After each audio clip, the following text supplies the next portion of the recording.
مریم نواز کے داماد کے لیے انڈیا سے مشین منگوانے کی وضاحت سے متعلق سوال صحافی تک کو پرچی سے لکھ کر بھجوایا گیا، یعنی کہ یہ سوال سارے جو کنٹروورسی کو ایڈریس کرنے کے لیے ضروری تھے وہ ایسے بھیجے گئے۔ یعنی یہ بھی ضروری ہوتا ہے کہ آپ بال کیسے کرواتے ہیں، تو یہ سارے سوال پلانٹڈ تھے۔ مجھ سمیت کئی صحافی سوال کرنے کی کوشش کرتے رہے لیکن مائک نہ دیا گیا، یعنی کہ پہلے سے یہ ڈیسائیڈڈ تھا کہ کس صحافی کو مائک دینا ہے اور کیا معاملات کرنے ہیں۔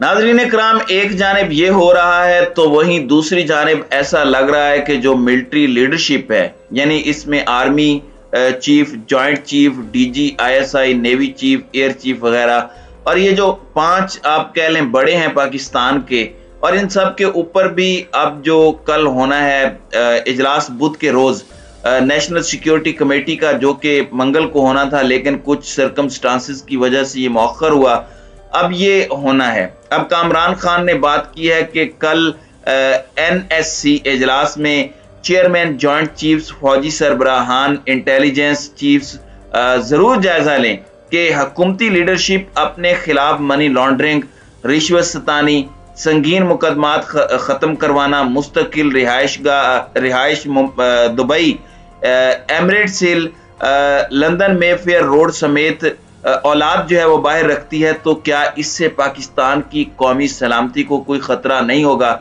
یعنی اب یہ سوال ہونا شروع ہو چکا ہے اور اس حوالے سے باتیں ہونا شروع ہو چکی ہیں۔ عمران خان نے ان 5 جو بڑے ہیں پاکستان کے، ان سب کی تصاویر بھی لگائیں۔ صابر شاکر نے وہی تصویر لگا کے لکھا کہ کیا مادر وطن پاکستان کے ساتھ جو کچھ ہو رہا ہے اور کیا کیا کیا جا رہا ہے وہ درست ہے؟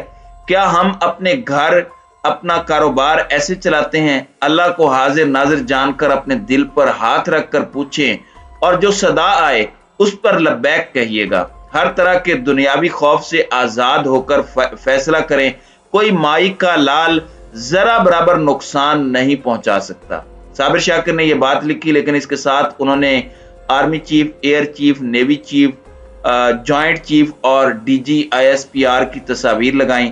ان سب کے اندر کامران خان نے کہا کہ مجھے ایک بہت ہی highly placed government of Pakistan کے آفیشل نے ایک بات بتائی کچھ دن پہلے، اور اس بات کو بتانے کی وجہ سے جو نیشنل سیکیورٹی کمیٹی کی میٹنگ ہے وہ بہت زیادہ ڈیسائیسو ہو سکتی ہے، فیصلہ کن ہو سکتی ہے۔ یعنی اب معاملات جو ہیں وہ شاید اس میٹنگ میں صرف آڈیو لیکس تک نہ رہیں بلکہ اس سے بہت آگے جائیں۔ کامران خان کو جو بتایا گیا وہ میں آپ کے سامنے رکھ دیتا ہوں۔ کامران خان نے کہا کہ انہیں یہ بتایا گیا کہ Kamran Khan, mark my words, میرے الفاظ لکھ لیں، if the current political mess isn't fixed، یہ جو سیاسی گند ہے اس کی اگر صفائی نہیں ہوتی، rapidly the country is disable away from the martial law، یعنی کہ ملک 1 انچ دوری پر ہے مارشل لا سے۔ اور اس تناظر میں کامران خان نے یہ بات کہی ہے، اور ظاہری بات ہے ان کے بہت اچھے سورسز ہیں ملٹری اسٹیبلشمنٹ میں بھی اور دیگر بیوروکریٹ ڈپارٹمنٹس میں بھی۔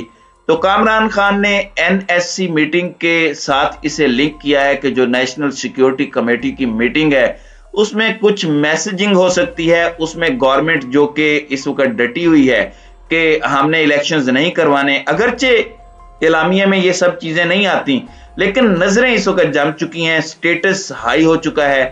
یہ صرف ایک آڈیو لیک سکینڈل نہیں ہے، یہ معاملہ اس سے بھی آگے ہے، اور جو ایک پولیٹیکل میس ہے اس کی فکسنگ پر کہ کیسے اسے ٹھیک کیا جائے، اس پر کام کو تیزی سے بڑھایا جائے گا اور اس طرف معاملات لے جائے جائیں گے۔ اور ایوان صدر والی جو ملاقات ہے، ظاہری بات ہے خان نے ٹائم دیا ہے ورنہ وہ اعلان کر چکے ہوتے، ظاہر ہے کسی وجہ سے یہ موقع دیا اور یہ کہا گیا کہ بہت سی چیزیں بیک ڈور پر چل رہی ہیں۔ اس وقت سب اپنے موقف پر ڈٹے ہوئے ہیں، خان صاحب اپنے موقف سے پیچھے ہٹنا ان کا بنتا بھی نہیں ہے۔ کیوں نہیں بنتا؟ کیونکہ عوام ان کے ساتھ ہیں۔